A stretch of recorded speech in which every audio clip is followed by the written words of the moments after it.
नमस्कार, मैं जमा खान और आप देख रहे हैं एटीवी नेशनल न्यूज। इस वक्त मैं पूर्वी चंपारण के ढाका विधानसभा में हूं और ढाका के एआईएमआईएम के कार्यालय में फ्रेम में जो दिख रहे हैं ढाका के एमआईएम से भावी प्रत्याशी राणा रणजीत सिंह। मैं इनसे जानने की कोशिश करूंगा कि कुछ दिन पहले 2 दिन पहले जो है पटना गए थे और एआईएम के बिहार प्रदेश अध्यक्ष जो है अख्तरुल ईमान साहब के साथ में जो है जितने भी बड़े नेता थे एमआईएम के सबके साथ जो है लालू प्रसाद जी के घर पे जाकर के ढोल ताशा बजा करके एआईएमआईएम के महागठबंधन में शामिल होने के लिए गठबंधन में शामिल होने की गुहार लगा रहे थे। और मैं बता दूं यहाँ जो है विपक्षियों का कहना है कि वो अपने पार्टी के अस्तित्व को बचाने के लिए वहां जो है गठबंधन में शामिल होने के लिए गए थे। मैं डायरेक्ट में जानना चाहता हूं राणा जी से कि क्या मामला है, आप चले गए थे वहां जो है अपनी पार्टी का अस्तित्व बचाने, जबरदस्ती किसी पार्टी में शामिल होने के लिए, किसी गठबंधन में शामिल होने के लिए, क्या माजरा है?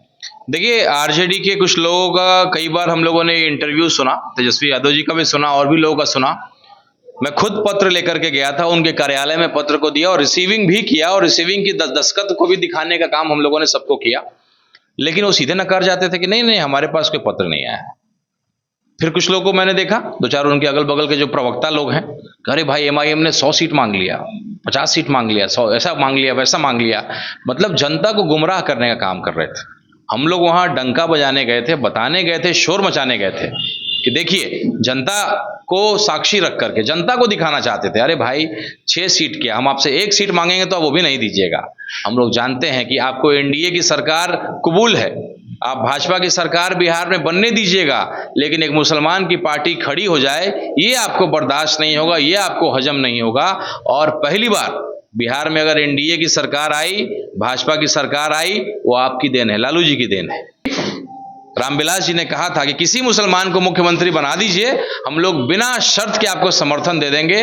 और हुआ ये कि लालू जी नहीं माने और जो है पहली बार दोबारा चुनाव में चले गए। किसी मुसलमान को मुख्यमंत्री के रूप में उन्होंने नहीं स्वीकारा, दोबारा चुनाव में गए और पहली बार भाजपा और एनडीए की सरकार बनी दोबारा। इस बार परिस्थितियां अच्छी हैं, हम नहीं चाहते हैं कि भाई दोबारा भाजपा को फायदा हो जाए, एनडीए को फायदा हो जाए, इसलिए अपने आप को झुका रहे हैं। अपने जो हमारा व्यवहार है, जो हमारा एक अंदाज है, हम लोग शेर के सिपाही माने जाते हैं और हम लोग लड़ाकू लोग जाने जाते हैं। मेरे कई कार्यकर्ता मायूस हैं, नाराज हैं और कई तरह की बातें भी कर रहे हैं कि इतना क्यों झुक रहे हैं, इतना क्यों गिड़गिड़ा रहे हैं। तो मैं अपने सभी कार्यकर्ताओं के गुस्सा का भी सम्मान करता हूं, उनके मोहब्बत का भी सम्मान करता हूं। हमारे पार्टी के दीवाने हैं, हम लोग के चाहने वाले लोग हैं, तो आपका हर चीज़ हमारे सराखों पे है। लेकिन मैं अपने भाइयों से आग्रह करना चाहता हूं, आपको बताना चाहता हूं, समझाना चाहता हूं कि दीवार के उस पार आप नहीं देख पा रहे हैं, क्योंकि आप लोग जज्बाती लोग हैं। राजनीति थोड़ा सा कठिन होता है समझना, जटिल होता है समझना। 6 सीट पे आपको अफसोस हो रहा है, भाई 1 सीट भी मांगते ना तो उसके लिए भी वो तैयार नहीं होते। और 6 इसलिए मांगा था क्योंकि 5 हमारे जीत करके आए थे। सांकेतिक रूप से हमने कहा कि 1 बढ़ा करके मांगते हैं और जनता को दिखाना चाहते थे कि देखिए ये जो बी टीम का गाना गाती है, रोना गाती है, ये हमें नहीं स्वीकारेगी, क्योंकि ये मुसलमानों की पार्टी खड़ी हो जाएगी तो वाई तो ऐसे भी हट चुका है, वाई तो हिंदू हो चुका है। आप देखिए ना, बगल में पिपरा विधानसभा में श्याम बाबू यादव जी विधायक चुनाव जीतते हैं, क्या होता है एमवाई का? जब यादव को टिकट मिल जाता है भाजपा से, टोटल जो है यादव एमवाई तोड़ देता है। अब्दुल बारी सिद्दीकी साहब जो पार्टी के गार्जियन के रूप में हैं, क्या हुआ, क्यों चुनाव हार गए? जब उनको टिकट मिला, साथ में भाजपा ने एक यादव कैंडिडेट को टिकट दे दिया, पूरा यादव चला गया हिंदू बन करके भाजपा के पास और केवल बचा तो मुसलमान बचा। तो एमवाई की सच्चाई यही है कहीं ना कहीं, और यही बात हम लोग समझाने के लिए, जनता को दिखाने के लिए हम लोग वहां गए थे। हम गिड़गिड़ाने नहीं गए थे और हम जानते थे कि आप हमारे साथ गठबंधन नहीं करिएगा, आपकी उतनी हिम्मत भी नहीं है और उतना बड़ा दिल भी नहीं है। हम लोग पीठ पे छुरा भोंकने के खाने के बाद भी हम लोगों ने बड़ा दिल दिखाया। ये हम लोग का व्यवहार है, विनम्रता है और बिहार के विकास की चिंता है, इसलिए हम लोग गए। और सच आपके सामने उन्होंने क्या बोला, किस तरीके से झुठला दिया। आप देखिए ना, तेजस्वी यादव जी का कोई इंटरव्यू सुन लीजिए, ओवैसी साहब का नाम सुनते ही गला सूख जाता है, एक शब्द नहीं निकलता, लटपटा जाते हैं, नर्वस हो जाते हैं, क्योंकि देखते हैं कि जनता तो देख रही है, जनता तो सवाल कर रही है। चले जाइए ना, जो 4 एमआईएम के जो विधायक छोड़ करके गए हैं, उनकी हिम्मत है क्या जनता के बीच में जाने की? डर के मारे नहीं जाते हैं। वो कौन कहाँ घेर लेगा, कौन सवाल कर देगा। आरजेडी के जो भी विधायक लोग हैं, जाएं किसी मुसलमान बस्तियों में, नौजवान जाग चुका है, नौजवान सवाल करता है क्यों आपको एमआईएम से परहेज है? आप 2% वाले को सर पे बिठा रहे हैं और एमआईएम अगर मुसलमानों की बात बोलती है, आपकी क्षमता नहीं है क्योंकि आपको बैलेंस बनाना है। तो फिर आपको जो है तकलीफ है, आप गठबंधन भी नहीं करिएगा, और जो हमारी लड़ाई लड़ता है उसको आप जो है बेइज्जत करिएगा, बी टीम बोलिएगा, सी टीम बोलिएगा। अरे बी टीम कौन है?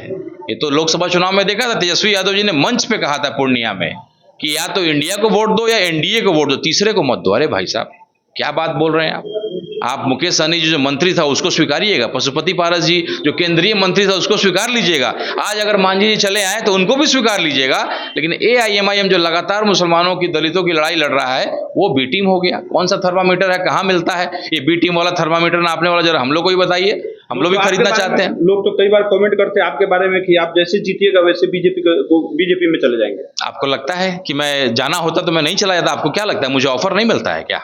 आज अकेले इस उत्तर बिहार में मैंने जो है खटिया खड़ा कर रखा है आरजेडी वालों का, क्योंकि देखिए सबसे बड़ी दिक्कत यह हो गई है कि अब तक केवल मुसलमान बोला करता था, लेकिन अब हिंदू भी बोलना शुरू कर दिया है, और हिंदू भी एआईएमआईएम से जुड़ने लगा है। अभी आपने देखा, आपके सामने एक पंडित जी आए चंदपटिया से, कहे कि भाई मैं भी जुड़ना चाहता हूं, मुझे चुनाव भी नहीं लड़ना है, लेकिन मैं ओवैसी साहब की विचारधारा से, जो उन्होंने ऑपरेशन सिंदूर में जिस तरीके से अपने आप को हिंदुस्तानी होने का सबूत दिया, मुसलमानों का जो है सीना चौड़ा किया, तो ये हम लोग को बड़ा गर्व लगता है। और हम लोग जो संदेह की नज़र से देखते थे, अब हम लोग को मालूम चला कि भाई हमारा जो है दूसरे अब्दुल कलाम के रूप में हमारे देश को बैरिस्टर असदुद्दीन ओवैसी साहब मिले हैं। लगातार हिंदू जुड़ रहे हैं, ये चिंता का विषय है। ये उनको डर लग रहा है कि सीमांचल में जिस तरीके से मजबूत हो गए, इधर के इलाके में भी हो जाएंगे तो हमारा क्या होगा। तो यहाँ घबराहट ये है कि राणा रंजीत सिंह जैसे और हिंदू समाज के लोग लगातार एमआईएम से जुड़ रहे हैं और छोड़ नहीं रहे हैं पार्टी को। ऑफर मिलने के बाद भी तरह तरह के ऑफर मिल रहे हैं कि यहाँ से सीट ले लीजिए, वहाँ सीट ले लीजिए। क्यों हम लोग का पसीना छुड़ाए हुए हैं? आपको क्या लगता है? आपको बड़ी बड़ी लोकसभा में भी मुझे ऑफर दिया गया, अभी भी मुझे ऑफर दिया जाता है। जाना होता तो कब का चला गया होता, मैं रुका क्यों हुआ हूँ यहाँ? हम लोग देखिए नेता बनने आए हैं, विधायक सांसद बड़ी चीज नहीं है, बचपन से देख रहे हैं। लेकिन आज राणा रंजीत सिंह को पूरा देश पहचानता है। अभी हम लोग बम्बई जा रहे हैं, अपने 40,000 लोग जो हमारे ढाका विधानसभा से पलायन करके मजबूरन वहाँ रोजगार के लिए घूम रहे हैं, उनसे मिलने जा रहे हैं। अब देखिएगा किस तरह का उत्साह है, किस तरह का कैसा रिएक्शन मिल रहा है। ये बहुत जबरदस्त है। कई लंबे समय से उनके वो मेरा इंतजार कर रहे थे, और हम लोग उनके दुख तकलीफ को जानना चाहते हैं, देखना चाहते हैं, और उनको विश्वास दिलाना चाहते हैं कि अब बहुत समय नहीं बचा है, कि केवल 3-4 महीने का कष्ट आपको और है। जिस दिन विधायक का शपथ ग्रहण करेंगे, पहला काम ये करेंगे कि कारखानाओं के मालिकों से मिलेंगे, बैंक से मिलेंगे। मैंने खुद MBA किया हुआ है मार्केटिंग से, और इंजीनियरिंग करके मल्टीनेशनल कंपनीज का जो है पॉलिसी को और रूरल एरियाज में कैसे किसी प्रोजेक्ट को इम्प्लीमेंट किया जाता है, इसका मुझे अच्छा एक्सपीरियंस है। जिन कंपनियों में मैंने काम किया है, तो ये हम लोग जा करके काम करेंगे, बात करेंगे, यहाँ के लोगों से बात करेंगे। भाई कारखाना बनाना है, जमीन पे सब्सिडाइज रेट पे उनको देने का काम करेंगे, और उसके बाद कारखानाओं वालों को कहेंगे कि भाई आप ये करिए, आपका भी बिजली का बिल बचेगा, आपका भी रेंट बचेगा, और आपको थोड़ा सा कुछ कम पैसा ही दे दीजिएगा, लेकिन अगर गांव में रह करके मेरा भाई काम करेगा तो ढाका का आर्थिक स्थिति बदलेगा। तो ये हम लोग का प्रयास होगा, तो हम लोग उस दिशा में काम कर रहे हैं। चलिए, अब हमारे सामने जो है बलुआ गुआबारी के शादाब आलम जी हैं, मैं इनसे जानने की कोशिश करूंगा। अभी जो है प्रोग्राम बढ़ रहा है वहाँ मुंबई जाने के लिए, इसकी कैसी तैयारी है? बहुत अच्छी तैयारी है, और वहाँ के लोगों को भी जानकारी हो गई है कि नेताजी आ रहे हैं, राणा रंजीत सिंह, और अपना मैसेज कर रहे हैं, कमेंट कर रहे हैं कैसे आना है, क्या है, कहाँ है, कैसे वो अपना रूट बनाएंगे नेताजी, उसी तरीके से पहुँचा जाएगा और मिला जाएगा उन लोगों से, और उनके दुख तकलीफ को समझा जाएगा कि क्या है, समस्या नहीं है, कैसे रहते हैं, नहीं रहते हैं, क्या काम है, नहीं है, उनको समझ के और उनसे बातचीत की जाएगी और आने की दावत दिया जाएगा। चलिए, बहुत शुक्रिया। अब हमारे सामने जो है अब्दुल रहमान साहब हैं, AIMIM के प्रवक्ता हैं। मैं क्या कहना चाहते हैं, अभी जो प्रोग्राम बन रहा है ढाका जाने से क्या फायदा होगा? सबसे पहले मैं आपका शुक्रिया अदा कर रहा हूँ कि आपने इस पार्टी ऑफिस में आकर के इंटरव्यू लेने का काम किए। भाई जानने का क्या मकसद है? जाहिर सी बात है कि सबसे ज़्यादा अगर कोई मुंबई के अंदर या और अदर स्टेट में काम करता तो बिहारी है, और बार बार लालू यादव के उनके समय से और नीतीश कुमार समय से बिहारियों को ठगने का काम कर रहा है। तो अब हमारे नेताजी ने और हमारे ओवैसी साहब ने अब इस काम को रोकेंगे। अब बिहारी को ठगा नहीं जाएगा, जो ठगने का काम कर रहे हैं उनको ठगा जाएगा, बिहारियों को नहीं। इन सब को लेकर के प्लान बनाया हमारे राणा रंजीत साहब ने कि मैं मुंबई जाऊंगा, मुंबई में जितने बिहारी भाई हमारे रहते हैं उनसे जाकर के मिलेंगे, उनकी मजबूरी को समझेंगे कि कैसे वहाँ काम किया जाता है। मैं खुद अपनी आंखों से देखा हूँ कि वहाँ के बच्चे, नन्हे मुन्ने बच्चे भी अपने घर के काम को चलाने के लिए वहाँ काम करते हैं। उनको रोजगारी मिलती है, दिन का 100 रुपये रुपए 150-200 मिलते हैं, मंथली 8,000 उनको मिलते हैं। बताइए क्या होगा उनसे? उनको पढ़ने का समय था, लेकिन पढ़ाई छोड़ के घर के काम चलाने के लिए जाते थे। लेकिन यही सबको देखने के लिए वहाँ जाएंगे, वहाँ की मजबूरी को, वहाँ के दुख दर्द को समझेंगे, और समझने के बाद वाकई में नौजवानों को मालूम होगा कि हमारे नेता नौजवान, नौजवानों की दिल की धड़कन है, नौजवानों की दिल की आस है, और उनसे मालूम चलेगा और उनके काम को आगे बढ़ाएंगे। वही काम अपने ढाका में भी लाएंगे, और मुझे अल्लाह की ज़ात से उम्मीद है और राणा रंजीत साहब से भी उम्मीद है कि जो काम वहाँ कर रहे हैं, वहाँ के आधे से ज़्यादा और ढाका विधानसभा के अक्सर लोग ढाका में ही काम करेंगे, और ढाका में रह करके अपने फैमिली के साथ भी रहेंगे, चाहे किसी तरह की भी दिक्कत उनके सामने में रहेंगे इंशाअल्लाह।